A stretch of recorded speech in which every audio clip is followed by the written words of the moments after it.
legendary producer. Oh yeah, of course. He got a new record out. Yeah. He goes by the name of Rick Rock. Rick Rock. Yeah. But y'all might know him by Rick Rock. Beats, yeah, fella, I rock him. Yes, sir. Yes, sir. Yeah, How you feeling, brother? Man, I'm feeling blessed, bro. I'm happy to be. Let's, Hey, yeah, let him get get it. it. Y'all hear that? Hear them You feel me? hands This shaking, solid. man. You know what I mean? Yeah, I'm fresh, man. I'm all fresh off the road from the Bay, man. I'm glad to be talking to LA. You know what I'm saying? And breathing on the world with the young California. And in the E40 voice, Yeah. he making his rounds. And you know it. You feel me? So he here. We finna chop it up. He got the new album. It's called Rocket. Yeah. That's his nickname. If y'all don't know, you know what I'm Yeah, saying? That's Young Rocket, The man. homies call me Rocket. Rocket. Yeah. But we're gonna get into some of that, the new album, and then we're gonna talk about some classic records that I have to talk to you about. Oh, We I'm have sorry. to. Okay, that's what it is. I mean, only let's right. do it. Okay, let's do it. Rick, man, you got the new album, bruh. Yes, I do. Rocket. Rocket. Yeah. And it's a little different as far as your role in Yeah. this project. Uh-huh. Normally, you are played a little bit more of the background role, more of the producer role, even though I hear your vocals on the records. Yeah. Even though I hear I feel your energy in records. Yeah. But this is a different turnaround. Yeah, it is. It's that time. You know what I'm saying? I mean, I put in, years and years of great perspectives. I call it the music perspectives because it's original. It's not bitten from anybody. So my original perspectives out there. A lot of music, a lot of classic music, a lot of great times, and but nobody knows, and that's dope because that allows me at this juncture in life to keep it pushing. You know, let them know, and then come with an album and you really talk to them. You know what I'm saying? And at the same time, I have to cement my my contributions to this game. Now, before you go out, Yeah. do you sit and talk with yourself like, you know what, it's a different role. I'm gonna have to do these interviews. I'm gonna have to do this. Even though you were on interviews, I remember you on interviews on It's 106. so different because I had to do all my artwork. I had to do all my visuals. I got a video where I'm playing all the drums and all the instruments, and I had to learn how to do it myself. And I was like, man, the packaging, everything is the interviews, all that. You know, I was way in the super background. You feel me? And I like that. You know what I'm saying? But this is a different era, man. This is that trifecta era. You feel me? You got to show them what you're doing. You got to have a talent to show them. And you know what I'm saying? And you got to show them your talent too. So it's like, man. So that's the era we in. And I'm with that because I can get creative in that aspect too. You know what I'm saying? As far as visuals on your little Instagrams and all that other Right. shit. You good? You good? Okay. Does the process change?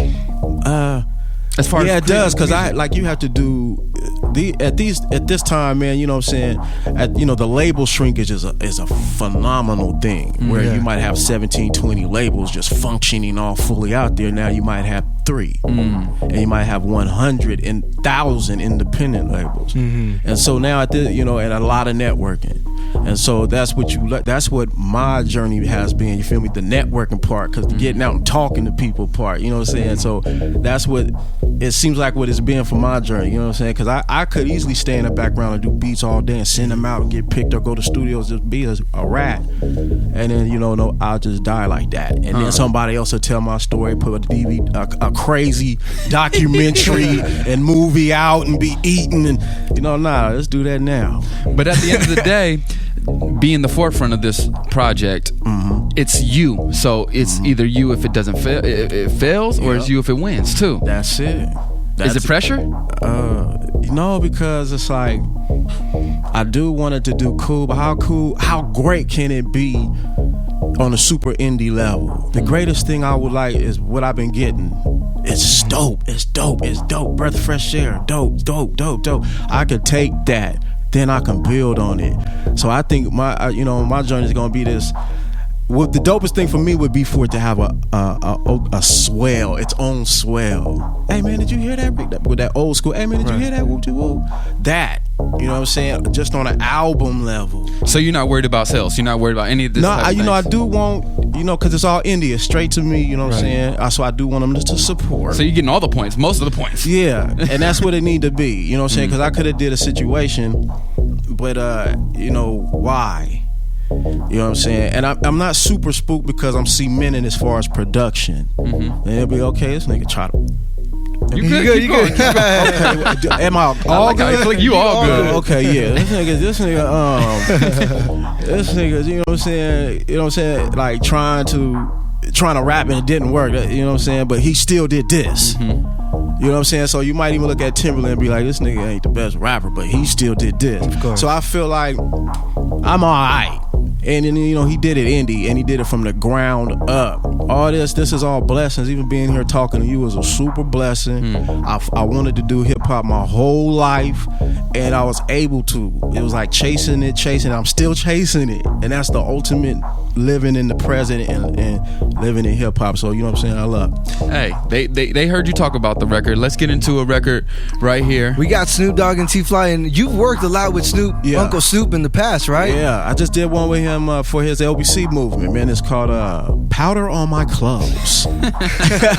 Yeah, so I always Candy? working with young Snoop. Yeah, he got powder on my clothes, Stressmatic on the hook. You know what I mean? And then you got T-Fly. How'd that come about? Was it just Uncle Snoop was like, yo, let's get T-Fly on? Or? Yeah, well, no, it was like I was singing the...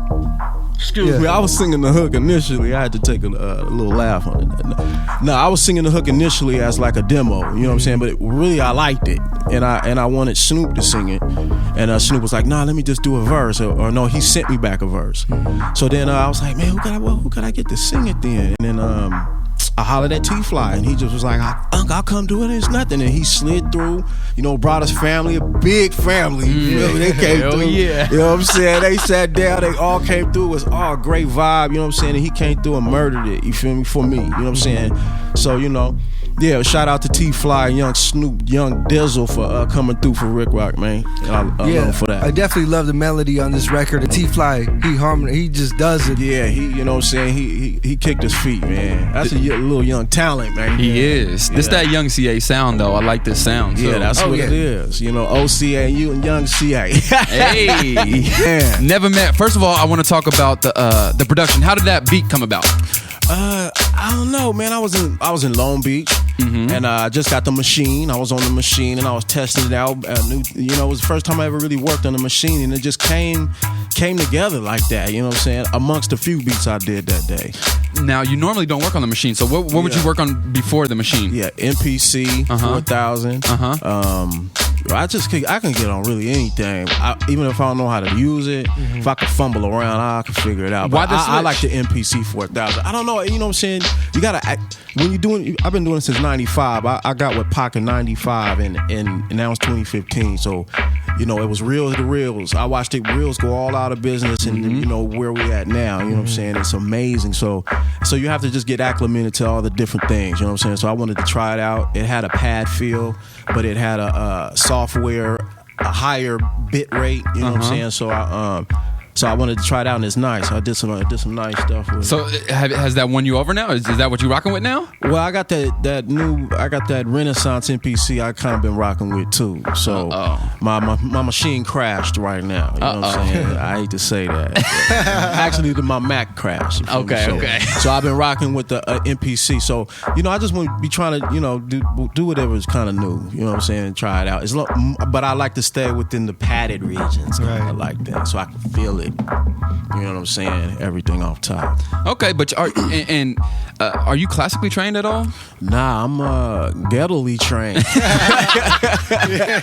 It's like you know, it's like which I call my documentary. It's like seeing sound. You know what I'm saying? It's like you see it and then you just trace it. You trace what you see. You know what I'm saying? I remember Kanye saying some stuff like that. Though. Yeah. You see the record, or you see the beats. Yeah, it's just crazy. So you take what's in your brain and whatever the dimension your thoughts are in. I don't know what that dimension is, but then you bring it out to the third dimension where it's tangible for other people. They can hear it. And it's standing like, that's what's in your head. Like, yeah, man. Yeah. That's what's in my head, man.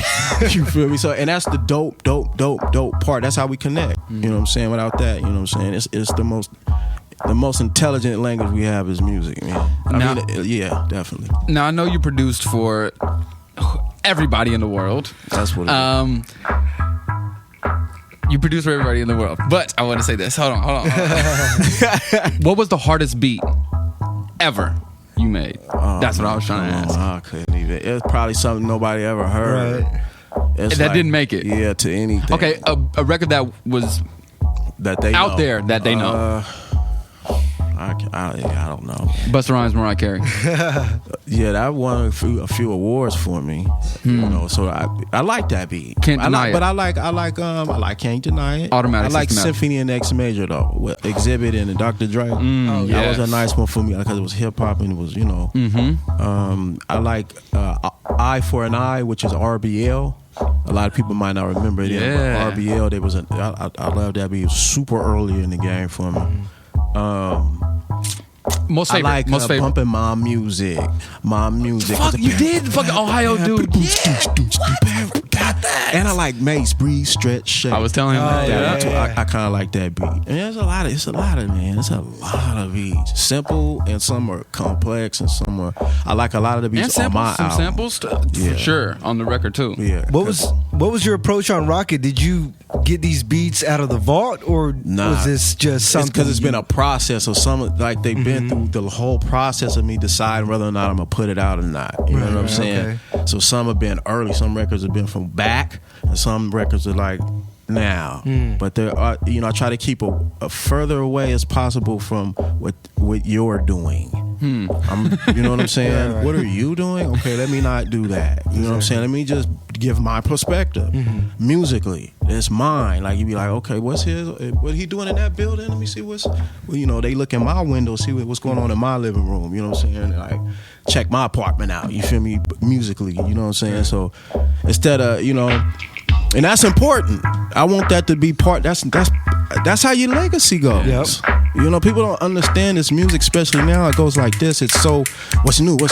So tangible. You can grab it from everywhere. You stealing everybody in there. So you with the movement. When the movement go, you go. Well, as a producer, that is. I mean.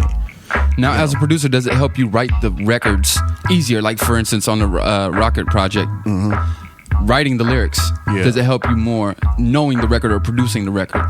Yeah, because with me, for my project, they really stem from, I have to feel them. That's how I know the record is me. Like, I have to feel like, I'll be like, because I'm more hip hop.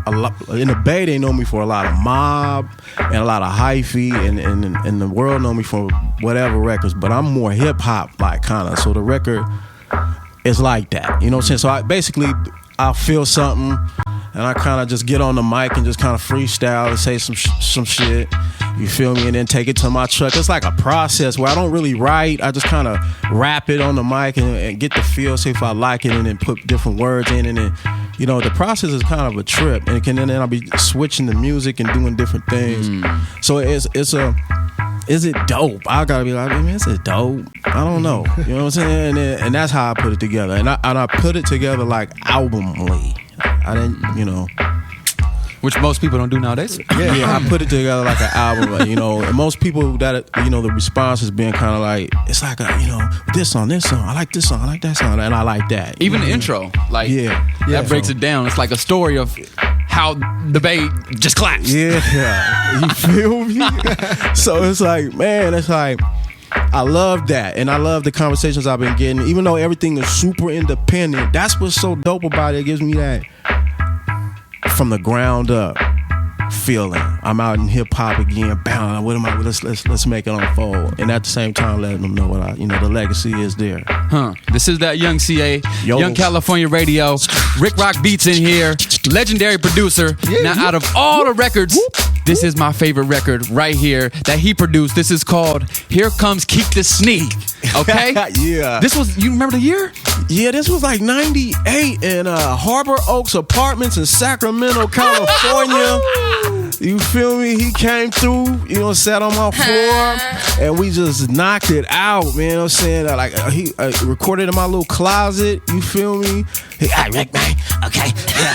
I had my little Beezy came in, she's like, here come Keith, that snake. She put that little part on there, and, you know, and it was, man, who knew? Who knows? I mean, I love the record. I mean, I love working with Keek. You know what I'm saying? We got to do some more. A new Keek and Rick banger coming soon. All right, you hear it right now. Off top. All right, Rick Rock the artist. That's And what just it hit is. follow on anything. You see, Yeah, Rick just Rock. follow. Yeah, Rick Rock Beats. RICKROCK Beats, Beats on my Instagram. Hit that. I got a lot of stuff on there too, man. Hit me, man. Speaking of beats, Yeah.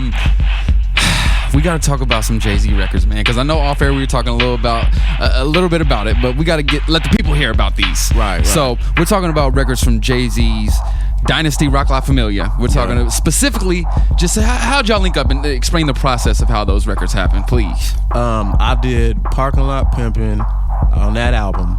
Squeeze First, Change the Game, and Parking Lot Pimpin', Squeeze First, Change the Game.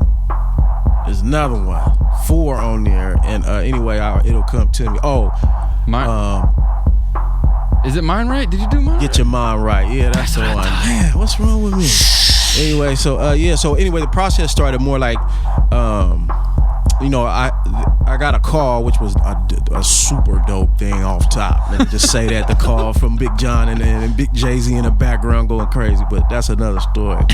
But so they picked the beat, and I ended up getting flown out to work with him, and long story short, he didn't like the beat anymore after it was I already tracked it all out, feel me, on a 2-inch, but he didn't like the beat anymore, so it was either lose the opportunity or get down, and they had a keyboard up there at Baseline Studios.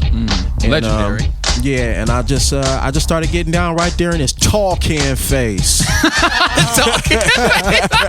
I just started getting down. I was like, I ain't here for nothing. You feel me? I'm not going back for what the L. Huh. Right. I was like, so I feel like I was put there for a reason. You know what I'm saying? So, and I just got down. I started just working. Matter of fact, it was right in this tall can, Parking Lot Pimpin', Changed the Game, and I had Squeeze First. Oh, and it was Get Your Mind Right. That's the other one I did in this tall can. And it was fun, you know what I'm saying? The whole process with him rubbing the head and not writing nothing down and writing a rap hecka fast, that's all true, you feel me? It's legendary, but so you seen him in the studio doing it. Yeah. Standing on the couch, sitting on the couch, going in the booth. I even said, hey, man, I hit the button. Hey, Jay. Hey, man, I think you should do that again. Took my finger off the button. Like, yeah, I said that. Did you just do it just to do it? Yeah, I know. I really wanted him to do it. So then he was like, yeah, man, who does that? You know what I'm saying? He said, okay. So he did it, and then he came back and he said, who does that? I mean, who lets a new producer tell me what to do? I did it though. He let me know that nigga. You feel me? It's like, man, you don't get it. You know what I'm saying? I'm letting you do this. You feel me? I'm platinum, man. If you ain't been watching the last few years, man, I kind of do this thing. But anyway, I super appreciated those moments because it's like it's a weird transition from loving hip hop and doing it, you know what I'm saying, and then transitioning into a professional level, and you like somehow you're in it all of a sudden, and you look back and you like, I'm in it.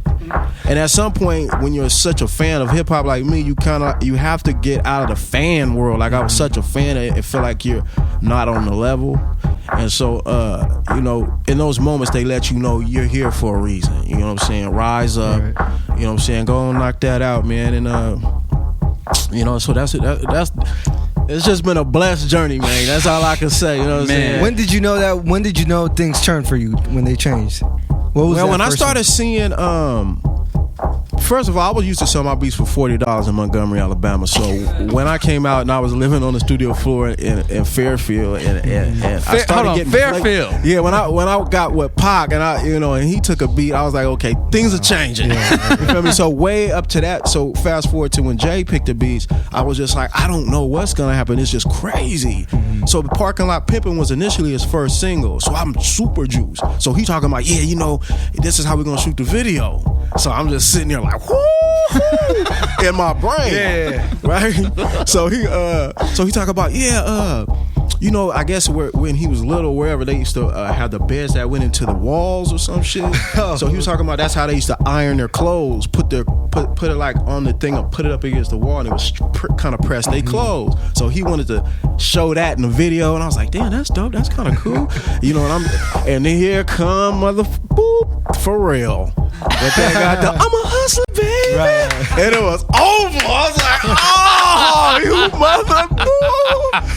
But you know, but Change the Game came. It did. And I was just like, woo, because I didn't hear the hook or nothing. I came back the next time to do the Beanie Sigel stuff that I don't do much and all that. And that's when I heard the don't change the game. And then I was like, woo. He brung that. Okay, that's how you gonna do it? Yeah. So I loved him for that. So God go hard, man. That's all I can say. Now, as a young producer out there, what keeps you going from like? Because you have to see some type of what keeps you going. Like, you know what I'm saying? Perspective, like, your own light. It dims, it shines, it starts, it blister bleams, and then it dims. But it's your light. As long as you have to be blessed to have your own light. You know what I'm saying? What I mean, like you hecka wanna.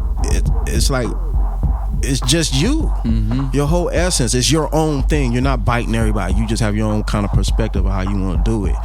And I think you can if you do the right maneuvers. Maybe if I switched over and started doing hecka what everybody's doing, right, and just get lost in what everybody's doing, and then you kind of don't see yourself the same. Like you can get all weird. Mm-hmm. So you have to kind of. But then how do you balance that with not sticking into what you used to do? I don't know what I'm saying. You just, like 40 say, man, you ahead of your time. So a lot of stuff is just like catching up. You know what I'm saying, to what I was doing, but it's at the same time. I stand on the shoulders of Dre, and all these youngsters stand on the shoulders of me and who are the predecessors at my time that was killing it, and they're doing the same. So they're still in game. You know what I'm saying? We could take a little salt and pepper from them too. But I you know what I'm saying? I don't know, man. I just feel like it's just like when I do beats. Let me give you an example. I do beats. Everybody who know I do beats, they know I stare like this. I'm already a strange cat, but I stare just like this. I stare to the ceiling somewhere, and I just do my beats like that. And I think that is what keeps you going. Like if you're just looking for the sounds somewhere and getting them and wherever that's coming from, that's the energy that's keeping you going. But if you're going through YouTube, who's the hottest? Oh, let me do that. I don't know. I don't know how you can keep going after how many years I've been going. Was there any time when you were like, I ain't doing this no more? I'm done. Not nebbing. Not nebbing. If y'all ain't listening right now, this man is dropping gems. Because it's like, man, it's like I've been chasing this forever. It's like I mean, when I was little at the drum set, I was playing the cans. I had the Folgers cans. They used to be metal. I had to cut the back off and leave the plastic top and play them, the little, the medium, and the big cans. Right. And then you get a drum set, and it go from there, and then you get in the music, and then getting the beats. The journey is incredible. It's like it's meant, and I can't. I don't see nothing else. And I think it's more of you made it this far. Why stop? Yeah, why? How can you? Sharks. Right. Like have you ever seen a shark not swimming? Like I don't know if they can do that. I think their gills have to. So they. Right. I don't know. It's like that, man. Because if we stop, then what? I think the thing is a great transition. You know what I'm saying?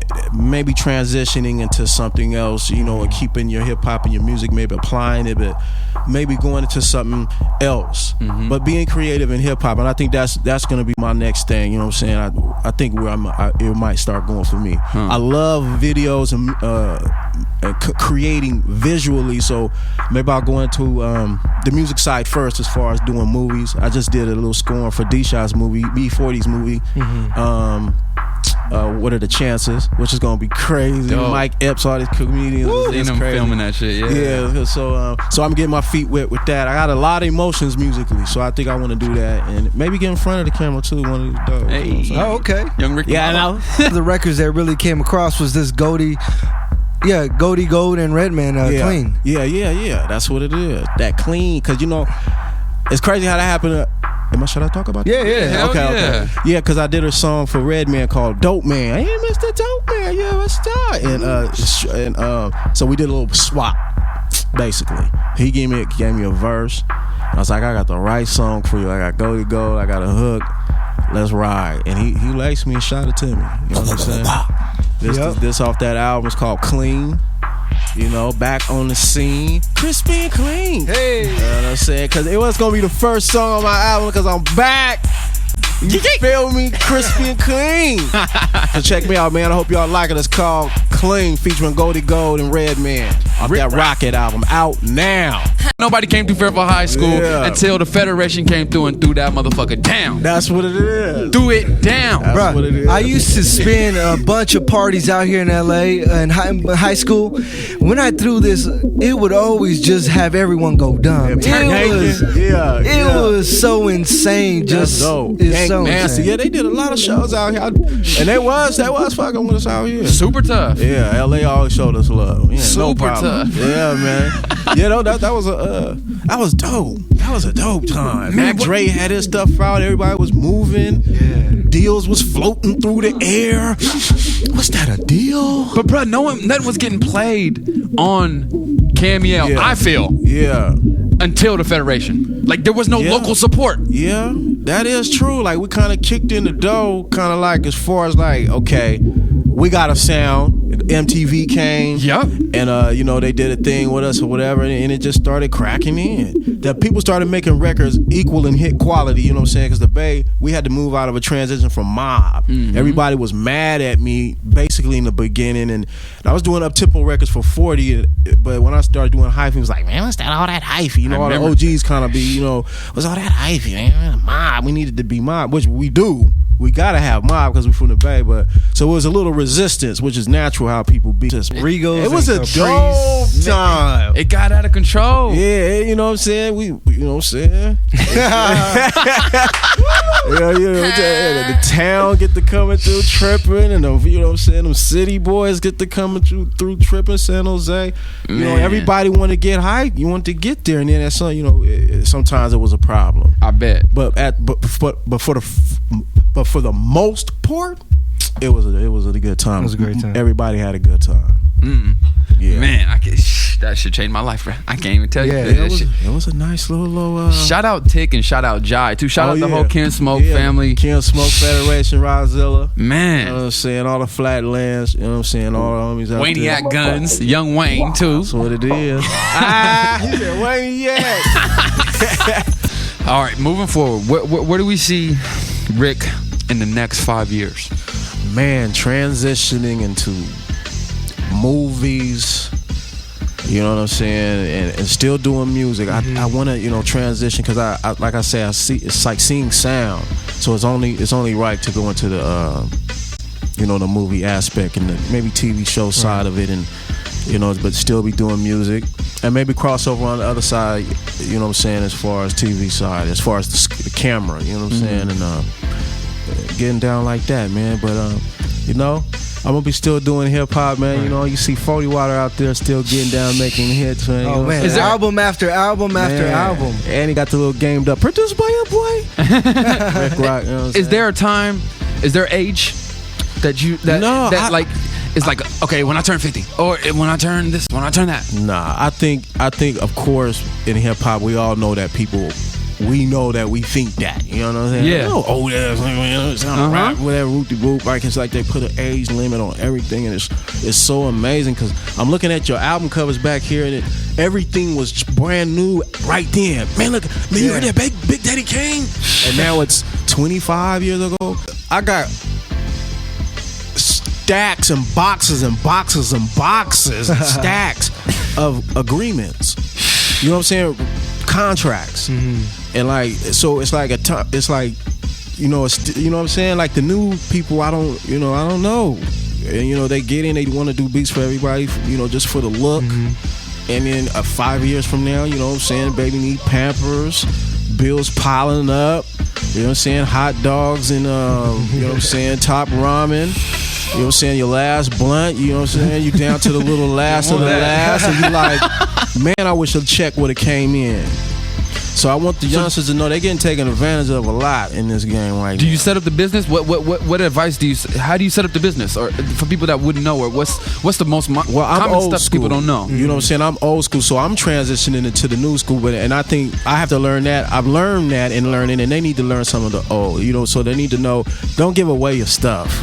You know what I'm saying? But I then, at the same token, on the other side of the coin, I'm learning you can monetize so much stuff now. Yeah. Whereas I wouldn't want to get my CDs out now. Now, if I get it right, if whoever put it out, I can monetize off it. It can go out and you can get money off it. Yep. Yeah. It's the weirdest thing, and it's cool. You know, at the same time, so it's a double edge. You know what I'm saying? But at the end of the day, if you're doing great music out your heart, you know what I'm saying, and you apply the little business technique to say, hey man, how can I eat off of this record tomorrow too? And sometimes it don't happen. I gave away a lot of records, but I had to have my back end. So I would give away for free, but I would sign for my royalties and stuff. That's what they just need to get. So get your royalties. That is Mando. I'm on the hood tour, man. We making it unfold, man. I appreciate y'all for having me, man. For real though, it's much love. It's a blessing. I'm still pushing.